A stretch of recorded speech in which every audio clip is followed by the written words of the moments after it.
Salut, c'est Sarah, ça dit quoi? Nous, on pensait genre c'était quelqu'un qui s'était introduit dans le collège. On était tous en panique et tout, c'était la première fois. Moi je savais pas c'était une élève, moi je croyais que c'était un adulte qui s'est instruit dans le collège. Moi j'ai eu peur un peu.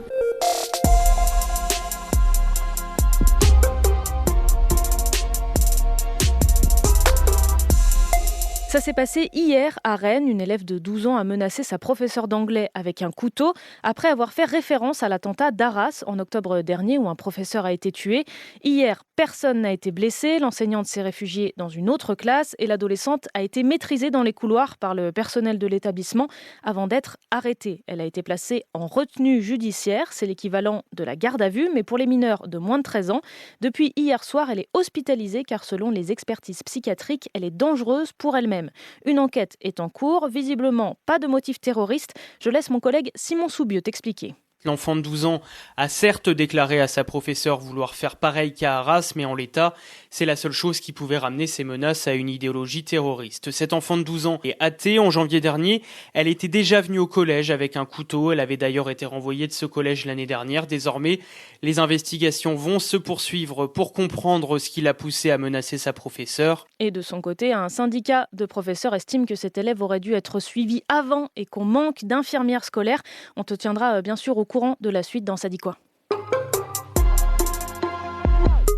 Je voulais parler deepfake ce matin parce que ces montages photos ou vidéos, souvent faits par intelligence artificielle, ne touchent pas que les célébrités ou les personnalités d'Internet, mais aussi des gens lambda comme toi et moi. Et dans 96% des cas, les images détournées servent à créer des contenus à caractère sexuel. Et avec les outils d'aujourd'hui, c'est facilement accessible. Ma collègue Agathe Mahuet a testé directement en ligne. Et je vous confirme, il n'y a pas besoin d'être diplômé en cybernétique. En 3 clics, j'ai pu déshabiller quelqu'un à partir d'une photo piochée sur Internet. Et le tout gratuitement, même si ensuite le service devient vite payant. Bon, alors ce qu'on appelle les deepfakes aujourd'hui, c'est pas vraiment nouveau, parce qu'avec des ciseaux et un tube de colle, on peut faire un montage et faire dire n'importe quoi à une image. Ce qui est nouveau, c'est l'hyperréalisme. Dans certains cas, on est incapable, face à une image créée par l'IA, de dire si elle est vraie ou fausse. La youtubeuse Juju Fitcats en a été victime. On va prendre ma tête pour le mettre sur le corps d'une actrice porno qui est en pleine ébat sexuel avec un partenaire. Il y a des fois où pour le coup c'est vraiment tellement bien fait qu'on pourrait pas une seule seconde imaginer que sur la photo j'étais habillée au préalable. Du coup, le gouvernement veut lutter contre le phénomène en créant un délit.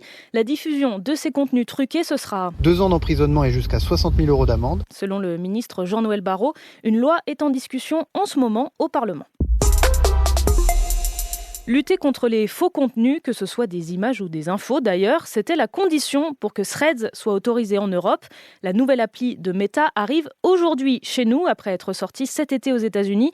Threads vient évidemment faire concurrence à X. Les applis se ressemblent énormément et Meta a promis que les fake news y seront correctement modérées. Je crois déjà que j'en trouve. N'importe quoi, ce qui vous vient, pourvu que ce soit vexant. Je t'en parlais hier dans Ça dit quoi et c'est bon, le PSG a sauvé sa place en Ligue des Champions. Match nul hier soir face à Dortmund et grâce à qui ? L'indispensable Warren Zaïre Emery Qui a égalisé à 17 ans. Il est devenu le plus jeune buteur français en Ligue des Champions. Et puis pour terminer, la preuve que ce ne sont pas toujours les favoris qui gagnent. La ville de Bourges a été nommée capitale européenne de la culture pour 2028. En face, il y avait des villes plus grandes comme Montpellier, Rouen ou Clermont-Ferrand.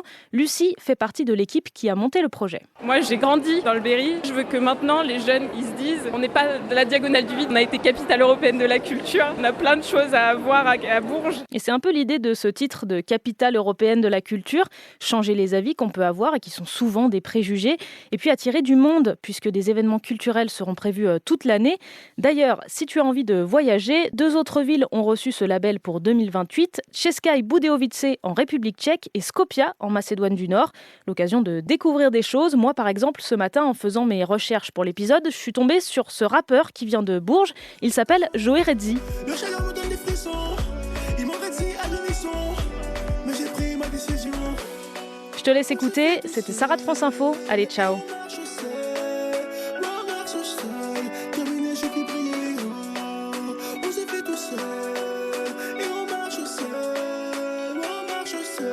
On est fiers d'être